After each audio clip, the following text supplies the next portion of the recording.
Good morning बच्चों, हम पढ़ रहे हैं लेसन नंबर 3 विद्युत रसायन। विद्युत रसायन और ये विद्युत रसायन का 11वां वीडियो है।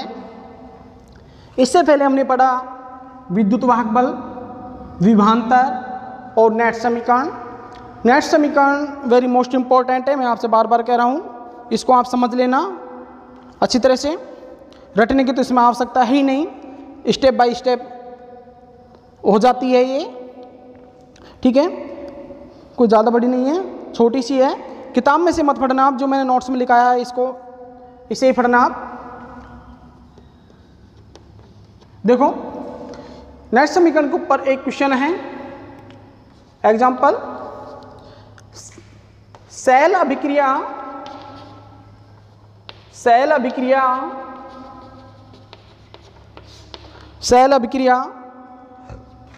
Zinc Zn plus Cu2 plus, zinc का ऑक्सीकरण होगा यानी इलेक्ट्रॉन त्याग देगी तो Zn2 प्लस, और कॉपर का अपचयन हो जाता है तो Cu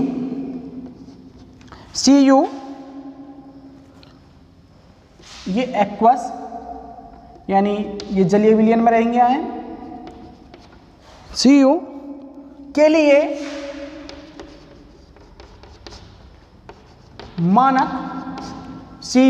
मानक विद्युत वाहक बल,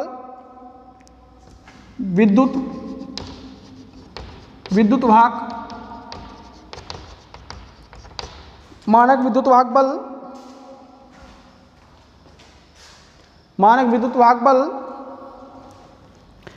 व विद्युत वाहक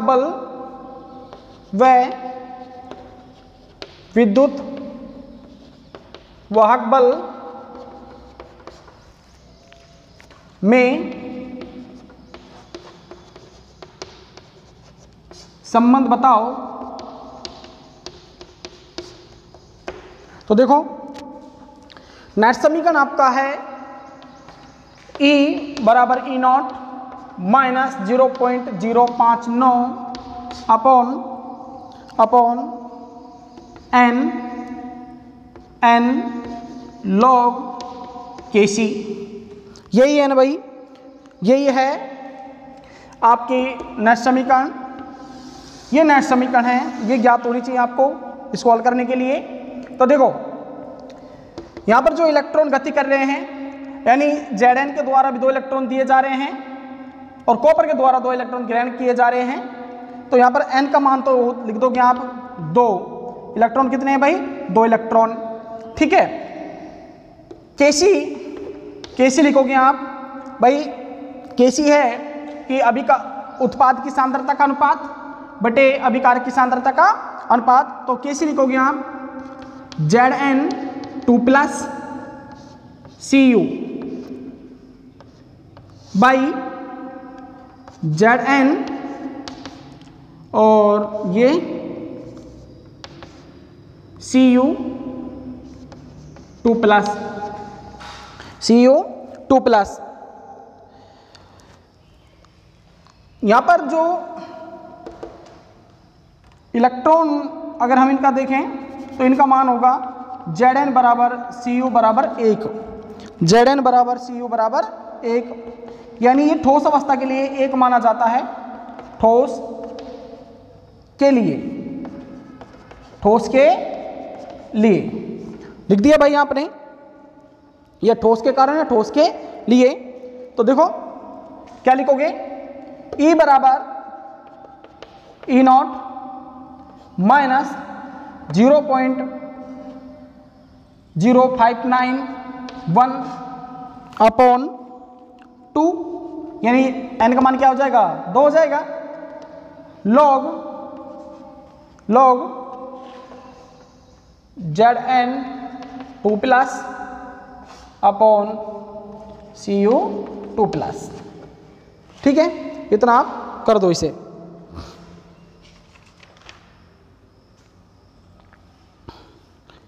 कर दो इसे आप इतना, ठीक है।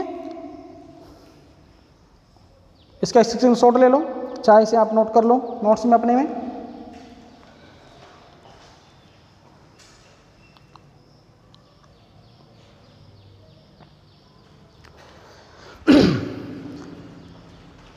इसे तो आप आसानी से कर सकते हो, तो कोई दिक्कत थोड़ी है इसमें भाई। देखो सेल अभिक्रिया आपको दे रखी है, यानी ये जो अभिक्रिया दे रखी है ये डैनियल सेल की अभिक्रिया है। Zn plus Cu2 plus equal to Zn2 plus Cu के लिए मानक विद्युत वाहक बल और विद्युत वाहक बल में संबंध बताओ।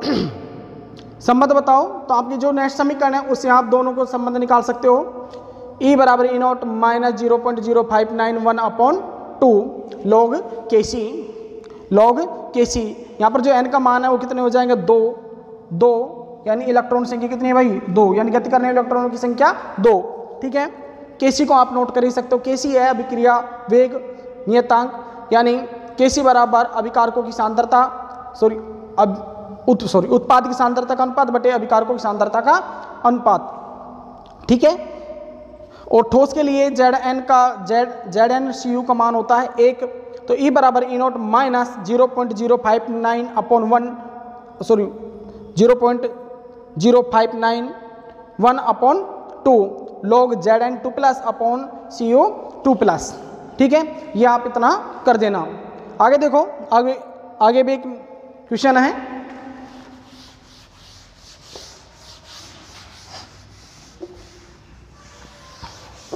आगे नोट करो,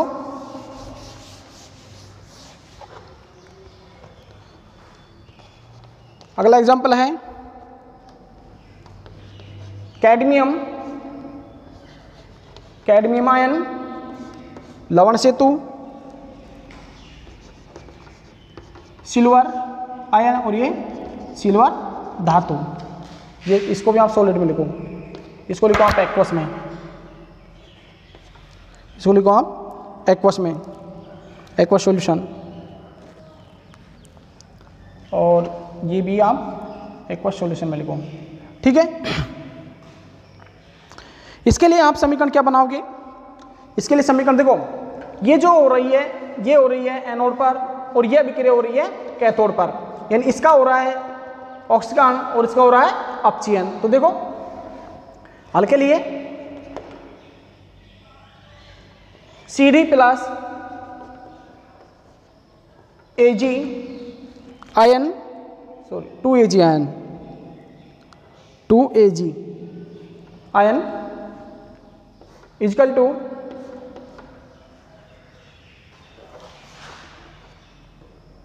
Cd प्लस और 2Ag सॉलिड में। ठीक है, तो इसके लिए आप लिखो नेक्स्ट समीकरण, यानी विद्युत वाहक बल और मानक विद्युत वाहक बल में संबंध। E बराबर E naught minus 0.059 1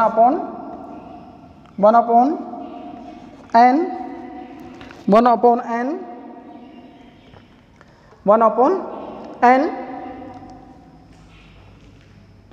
log Kc। तो इसके लिए देखो, इसके लिए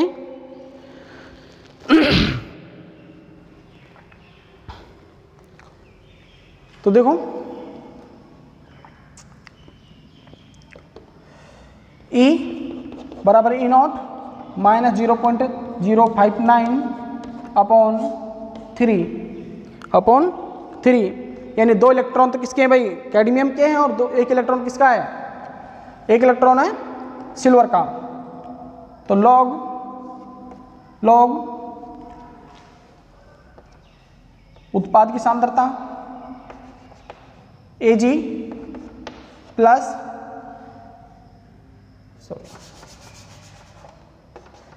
Cd plus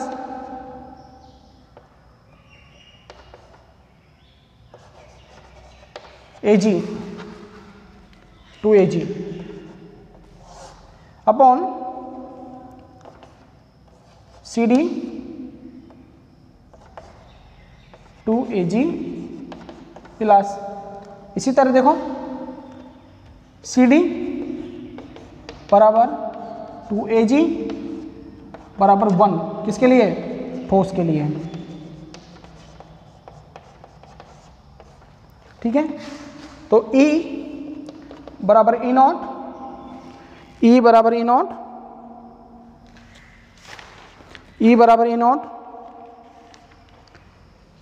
minus 0.059 upon 1/3 log CD plus upon 2AG plus. ठीक है भाई, उतार लो इसे।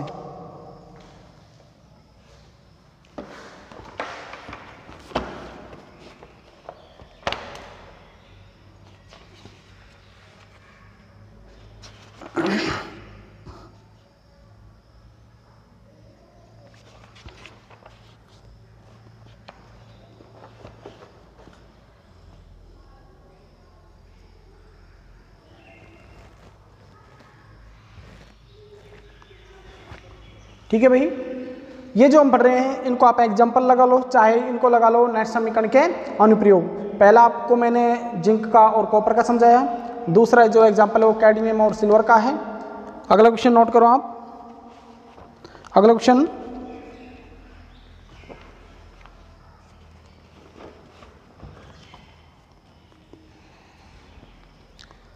ये क्वेश्चन मोस्ट है, ऐसा क्वेश्चन एग्जाम में आता है या न्यूमेरिकल एग्जाम में आता है,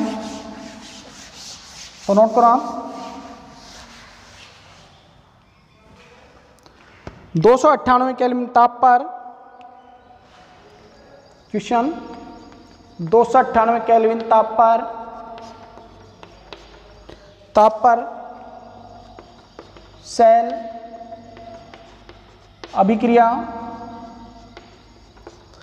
अभिक्रिया Zn सॉलिड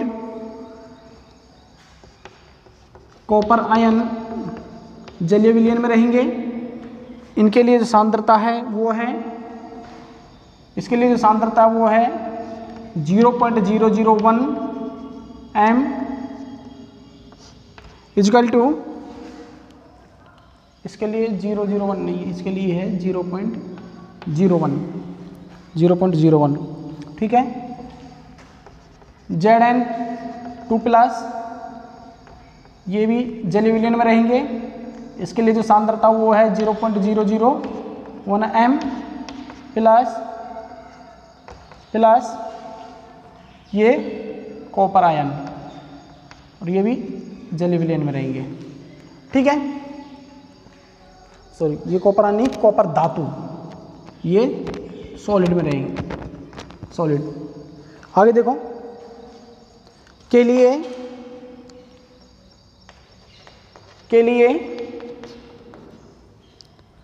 मानक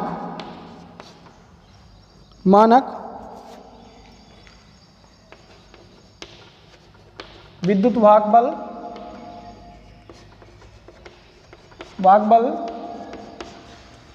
का मान, मानक विद्युत वाहक बल का मान कितना दे रखा भाई, 1.1 वोल्ट है। तो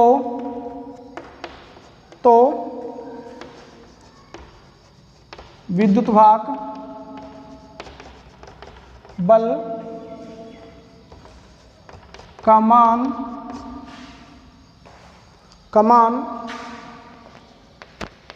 ज्ञात कीजिए। ठीक है भाई, इसके लिए आपको वही नेट समीकरण लिखनी पड़ेगी। लिखो हल में लिखो भाई, नेट समीकरण है आपकी E बराबर E0 minus 0.0591 upon n log Kc। ठीक है, ये आपके नेट समीकरण है। और नेट समीकरण के लिए आपको अभिक्रिया दे रखी है, Kc का मान दे रखा है आपको। तो Kc का मान आप यहाँ पर n का मान तो n बराबर 2 इलेक्ट्रॉन है, Kc का मान आप लिख सकते हो, क्या लिखोगे भाई, उत्पाद की सांद्रता, उत्पाद में क्या है Zn2 plus Cu2 plus upon Zn Cu2 plus. ठीक है, यहाँ पर जो Cu2 प्लस की जो सांद्रता दी हुई है वो दी हुई है 0.001 0.01 m और Zn2+ की सांद्रता दी हुई है 0.001 m। ठीक है भाई, इतना करने के बाद में अब देखो समीकरण आपके सामने है ही, इसमें इसको पुट कर दो, रख दो इसमें E बराबर E0 माइनस 0.0591 अपॉन n का मान आप यहाँ पर 2 लिख दो, लॉग देखो Zn और Cu का मान तो एक होता ही है, Zn2+ और Cu2+ का मान दे रखा है आपको। तो देखो Zn का मान है 0.001 m अपॉन 0.01 m। ठीक है भाई, लिख दिया आपने। आगे देखो, अब E0 का मान भी दे रखा है, E बराबर E0 का मान है, मानक विद्युत वाहक दे रखा है आपको 1.1 वोल्ट। तो 1.1 वोल्ट माइनस 0.0591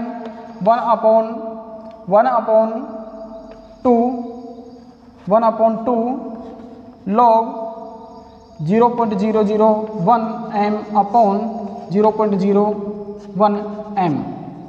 ठीक है भाई, लिख दिया आपने ये। ठीक है, इसके लिए देखो आगे देखो,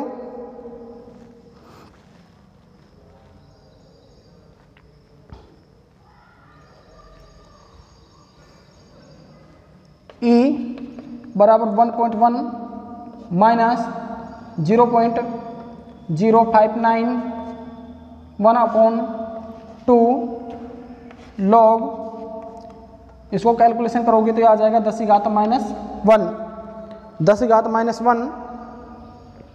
इसको आप हल कर लो तो E बराबर 1.1 माइनस 0.0591 1/2, इसको हल करोगे तो 1 log 10। तो log 10 का मान कितना होता है भाई, 1 होता ही है। तो देखो इसको हल करोगे आगे तो E बराबर 1.1 प्लस 0.0591 अपॉन 2, इसका मान log 10 का मान 1 होता है। तो आगे इसको हल कर लो आप। E बराबर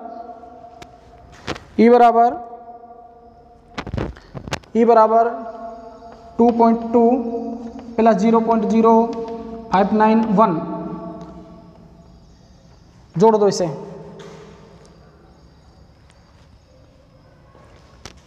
बटे 2, कैलकुलेशन करो इसे आप कैलकुलेशन करोगे तो ये आ जाएगा 2.791 अपॉन 2.791 अपॉन 2, भाग दो इसमें आप भाग दोगे तो ये आ जाएगा 1.395 ई का मान। ये आपका आंसर आ गया भाई। ठीक है,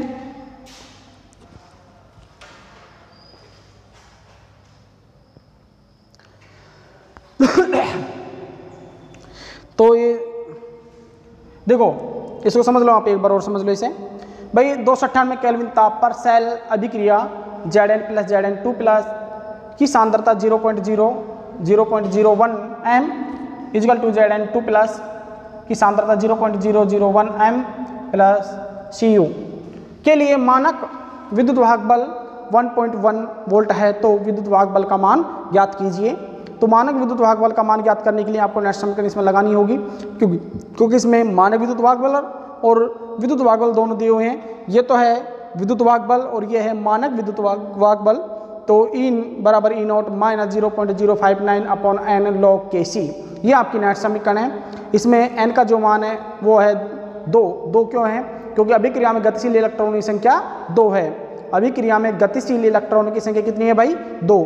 ठीक है, अब Kc का मान आप लिख ही सकते हो, यानी उत्पाद की सांद्रता बटे अभिकारकों की सांद्रता का अनुपात। और Cu2+ आयन की जो सांद्रता का मान दे रखा है वो दे रखा है 0.01 m और Zn 2+ की सांद्रता का मान दे रखा है 0.001 m। ठीक है भाई, इसको आप इसमें पुट कर दो समीकरण में, तो E बराबर E0 माइनस 0.0591/2 log, यानी ये 0.001 m किसकी सांद्रता है, जिंक की सांद्रता है। ये Cu और Zn आपको मैं बता चुका हूँ कि ठोस के लिए क्या होता है, 1 होता है इनका मान, और E0 का मान यानी मानक विद्युत वाहक बल का मान दे रखा है 0.01 वोल्ट। तो आप इसको कैलकुलेशन करोगे, आगे कैलकुलेशन करोगे तो ये आ जाएगा 10 इनवर्स आ जाएगा। 10 इनवर्स इसका लोग लोगे तो आप आ जाएगा E बराबर 1.1 माइनस 0.059/2 1 log 10, यानी log 10 का मान होता है 1, तो 1 को 1 से गुणा करोगे तो 1 ही आएगा। इसको आप सिंपल सा है, आगे कैलकुलेशन कर लेना। इस E का मान आ जाएगा E का मान आ जाएगा 1.359, ये इसका मान आ जाएगा। ठीक है, आप इसको वोल्ट भी लगा दो, विद्युत वाहक बल वोल्ट में, तो ये वोल्ट लगा दो आप। ठीक है भाई, कर लिया आपने ये। आगे देखो, आगे हम पढ़ेंगे बैटरी या सेल के प्रकार। बैटरिया, अब बैटरी कितने प्रकार की होती है, बैटरी कितने प्रकार की होती है आप सभी जानते हैं, आपने पढ़ भी रखा है, ये पढ़ा भी है आपने। बैटरी यानी बैटरी कहो या सेल कहो, भाई सेल या बैटरी दो प्रकार की होती हैं। एक तो होती है प्राथमिक बैटरी या प्राथमिक सेल, दूसरा होता है द्वितीयक बैटरी या द्वितीयक सेल। प्राथमिक बैटरी या सेल वे होते हैं जिन्हें हम एक बार ही यूज कर सकते हैं। बैटरिया या सेल के प्रकार।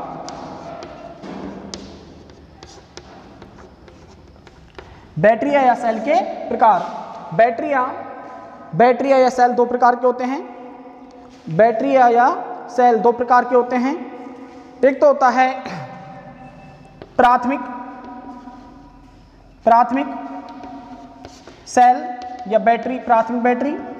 दूसरा होता है द्वितीयक सेल या बैटरी।